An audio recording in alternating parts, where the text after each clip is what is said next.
Trong vlog này, Travis sẽ trải nghiệm chuyến bay của AirAsia từ thành phố Hồ Chí Minh đi Kuala Lumpur với hạng vé cao cấp Premium Flex cùng Wi-Fi trên chuyến bay. Phòng chờ cao cấp AirAsia Premium Red Lounge tại nhà ga KLIA2 sân bay Kuala Lumpur. Chuyến bay trên Airbus A320neo của AirAsia từ Kuala Lumpur đi Maldives cũng với hạng vé cao cấp Premium Flex.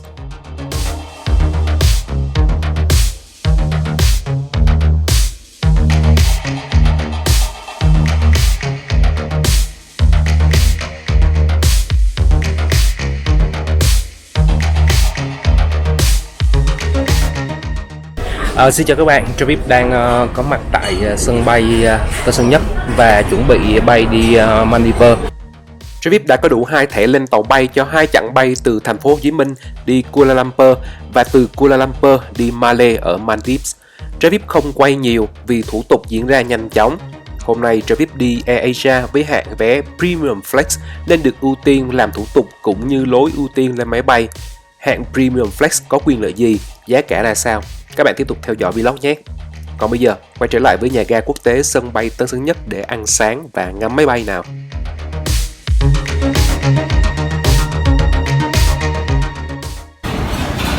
Vì dậy quá sớm và chưa kịp ăn sáng nên Travis đã gọi một tô phở cái loại rẻ nhất ở đây là 6 đô. Ngoài ra thì có thêm trái dừa 3 đô nữa là tổng cộng là 9 đô. Thấy thẻ trừ tiền khoảng 208.000 các bạn. Chung khá là đắt nhưng mà tại mình dậy sớm quá đành chịu thôi.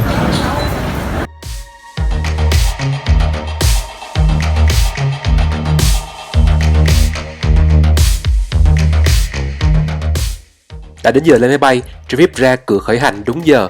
Travis vẫn luôn muốn lên máy bay sớm để đỡ chen chúc. AirAsia sẽ cho hành khách lên máy bay theo khu vực ghế ngồi. Khu vực 1 sẽ được ưu tiên lên trước, bao gồm khách mua vé Premium Flex và khách ngồi các hàng ghế 1 đến 5, hàng 12, hàng 14. Và vì có vé Premium Flex nên Travis được ưu tiên lên máy bay trước cũng như không phải xếp hàng gì nhiều. Tàu bay khai thác cho chuyến bay hôm nay là Airbus A320 với 180 ghế đồng hạng.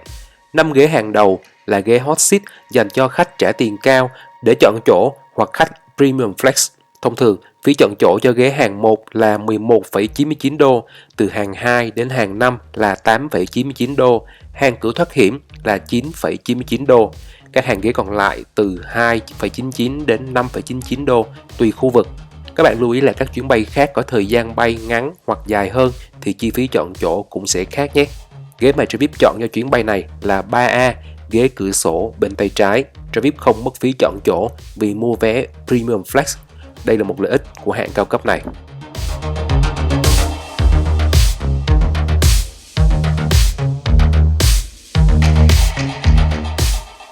Bây giờ thì máy bay đã bay bằng, hãy xem trong túi ghế phía trước có gì nào.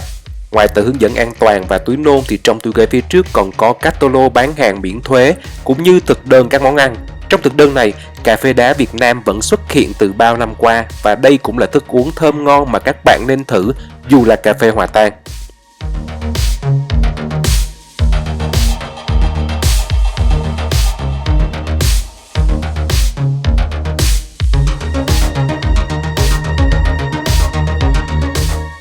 Đến giờ phục vụ bữa ăn, các tiếp viên đẩy xe đi phục vụ như hành khách đã đặt trước suất ăn. Tiếp viên yêu cầu hành khách trình ra thẻ lên máy bay để xác minh. Với vé Premium Flex, Travis được chọn một suất ăn nóng hoặc một suất ăn nhẹ miễn phí kèm theo một ly nước hoặc cà phê. Travis đã đặt trước phần sandwich là phần ăn nhẹ cùng cà phê. Ngoài ra, Travis có mua thêm một hộp bánh dứa nhỏ để ăn cho vui trên chuyến bay. Phần sandwich gồm 4 miếng bao gồm các loại nhân như thịt nguội hoặc cá. Theo Travis thấy là khá dễ ăn so với nhiều loại sandwich trên máy bay. Cà phê thì tạm ổn. Travis thích cà phê đá Việt Nam hơn, nhưng trên phần lựa chọn suất ăn đặt trước lại không có lựa chọn cụ thể này mà chỉ có lựa chọn cà phê chung chung.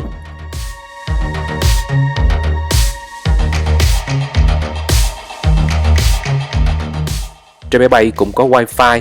Với hệ thống Wi-Fi này, hành khách có thể truy cập vào kho phim, nhạc giải trí của máy bay hoàn toàn miễn phí. Đây là một điểm cộng của AirAsia. Tuy nhiên, để truy cập vào Internet thì chi phí khá đắt đỏ. Gói 15MB có giá 18 ringgit tức là khoảng 102.000 đồng. Gói 50M có giá 48 ringgit tức 273.000 đồng. gói chuyên để sử dụng các ứng dụng tin nhắn như WhatsApp, Viber, Kakao, WeChat, Line thì có giá 9 ringgit, tức là khoảng 51.000 đồng cho 5 MB. Vì chuyến bay cũng không quá dài và chi phí vào Internet đắt đỏ, Travis thấy không cần thiết nên tranh thủ ngủ ngắn vì sáng dậy sớm.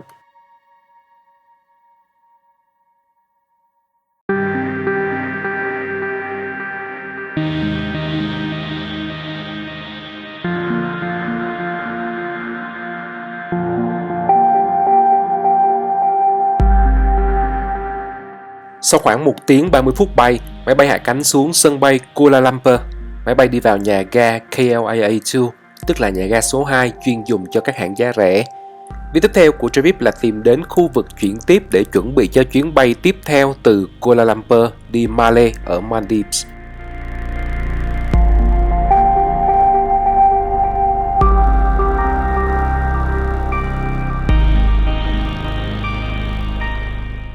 Bây giờ thì Travis sẽ tìm đến cái chỗ gọi là chuyển tiếp quốc tế hay còn gọi là International Transfer, thì nó ở mình bên tay trái nè, thì là mình sẽ transfer ở đó.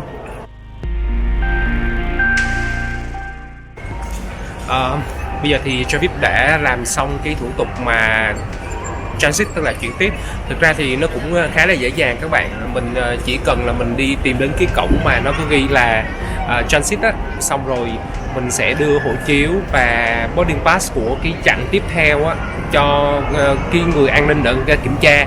Sau đó thì mình đi qua cái máy soi hành lý, kiểm tra an ninh thêm một bước nữa và là xong thôi, rất là đơn giản, không có vấn đề gì cả. Thì thẻ lên máy bay cho cái chặng tiếp theo là từ Kuala Lumpur đi Maldives thì là Travis đã lấy từ cái lúc mà làm thủ tục ở Thành phố Hồ Chí Minh rồi, cho nên là bây giờ là Travis chỉ có việc là đi qua khu vực chuyển tiếp và nghỉ ngơi thôi. Và bây giờ thì Travis sẽ có khoảng hơn 6 tiếng quá cảnh ở sân bay Kuala Lumpur trước khi mà bay tiếp đi Maldives. Và đằng sau Travis đây là phòng chờ premium, phòng chờ cao cấp của AirAsia dành cho khách đi hạng flatbed, hạng giường nằm và hạng premium flex. Thì Travis đã mua vé premium flex của AirAsia trên cái chặng bay đi Maldives. Và sau đây thì Travis sẽ giải thích cho các bạn tại sao Travis mua cái này và cái gói này nó đắt rẻ như thế nào hơn so với cái combo cũ và được những quyền lợi gì. Các bạn theo dõi một đoạn giải thích sau đây nhé.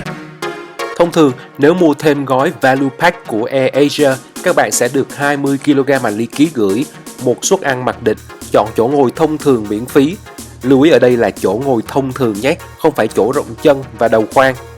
Tuy nhiên, sau khi so sánh giá, Travis thấy gói Premium Flex vào thời điểm mua vé chỉ đắt hơn gói Value Pack hơn 10 đô la một chiều. Gói Premium Flex cho bạn 20 kg hành lý ký gửi, một suất ăn tự chọn, chọn chỗ ngồi bất cứ nơi nào trên máy bay miễn phí, kể cả chỗ ngồi hàng đầu và chỗ rộng chân ở hàng thoát hiểm.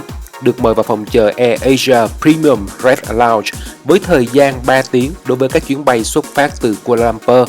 Được ưu tiên làm thủ tục, ưu tiên lên máy bay và ưu tiên lấy hành lý sớm. Ngoài ra, gói này cũng cho phép hành khách được đổi ngày giờ bay 2 lần miễn phí, có trả thêm chênh lệch giá vé nếu có.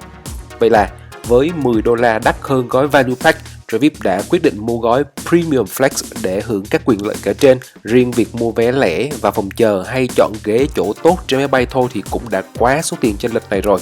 Và các bạn lưu ý nhé, giá vé máy bay là không cố định và có thể thay đổi tùy vào tình trạng chỗ. Các bạn nên lên trang web của AirAsia để kiểm tra vé vào ngày giờ bay mong muốn. Phòng chờ thì họ chỉ cho ngồi có 3 tiếng thôi mà Travis transit tới 6 tiếng lận, cho nên là thôi bây giờ mình tranh thủ mình dành thời gian này mình đi dạo, mình đi mua sắm, mình đi coi quanh sân bay đi ha.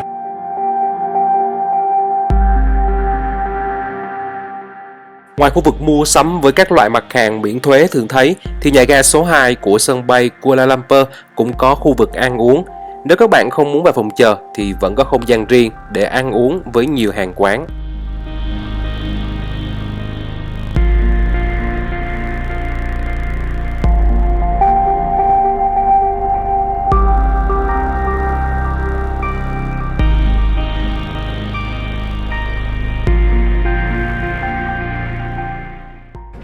Trong lúc đợi thì Travis có mua thử cái kem sầu riêng của Malai ăn coi làm sao nha, thấy có vẻ là hấp dẫn.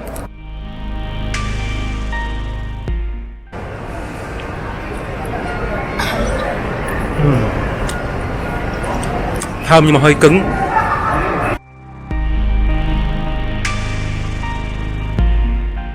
Bây giờ còn khoảng 4 tiếng nữa là tới giờ bay, Travis vào phòng chờ nghỉ ngơi. Nếu các bạn đã xem hành trình Maldives cách đây 1 năm của Travis thì các bạn có thể đã biết qua về phòng chờ này. Trong phòng chờ có một vài món hạn chế như salad, bánh mì, súp, mì xào, rau, các loại thức uống. Travis ăn nhẹ một chút vì hơi đói, cũng không dám ăn nhiều vì lát lên máy bay còn ăn nữa.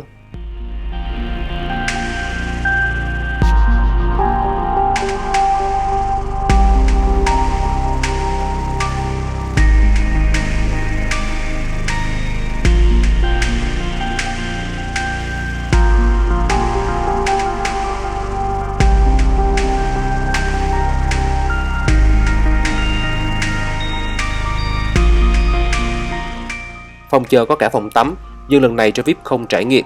Phòng chờ còn có khu vực nằm nghỉ trên gác nhỏ. Ở đây thì các bạn có thể vừa nằm nghỉ thư giãn, vừa có thể ngắm máy bay trên đường lăn và sân đỗ.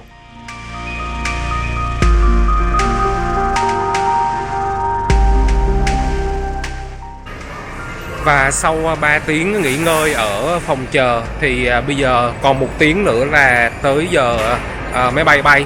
Thì Travis muốn ra cửa khởi hành sớm một chút để mình không bị quá gấp rút. Và bây giờ thì Travis sẽ đi qua cửa kiểm tra an ninh để đi xuống cửa Q17 là cái cửa sẽ đi Maldives.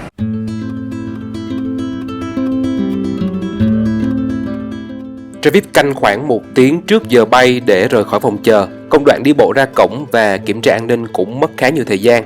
Sau khi đi bộ thong thả đến cửa thì cũng sát giờ lên máy bay. Các bạn đi lại ở nhà ga số 2 sân bay Kuala Lumpur nên chú ý canh giờ ra cổng cho kịp vì sân bay khá là rộng.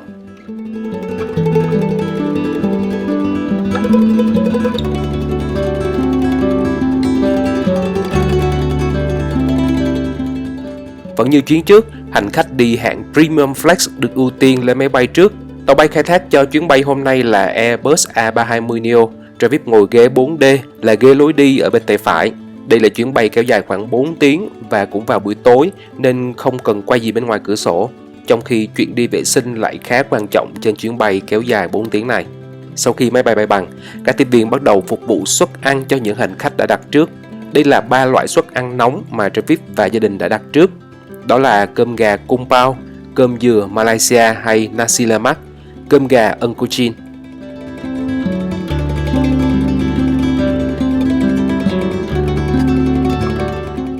Trong 3 loại này thì Travis thích nhất cơm gà Kung Pao, kế đến là cơm gà Ungkuchin với gói nước sốt đi kèm.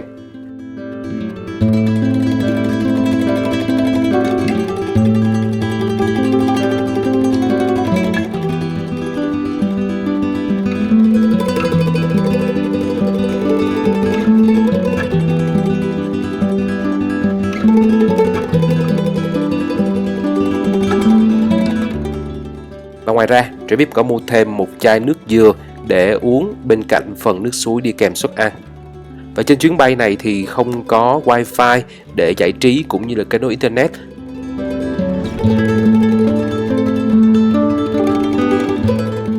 Sau 4 tiếng bay, máy bay hạ cánh xuống Maldives. Lúc này thì là đã hơn 8 giờ tối theo giờ địa phương. Hành khách đi bộ để di chuyển vào nhà ga.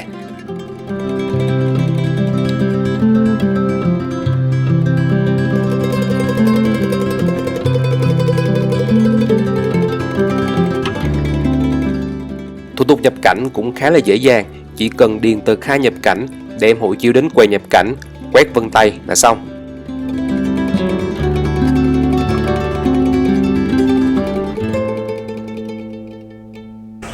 Và bây giờ thì Travis đã hạ cánh xuống sân bay Malé rồi. Bây giờ công việc tiếp theo sẽ là Travis sẽ đi về khách sạn để ngủ và nghỉ ngơi để sáng sau đi ra resort. Và các bạn đừng quên nhấn subscribe vào kênh Người Máy Bay nhé. Xin chào các bạn.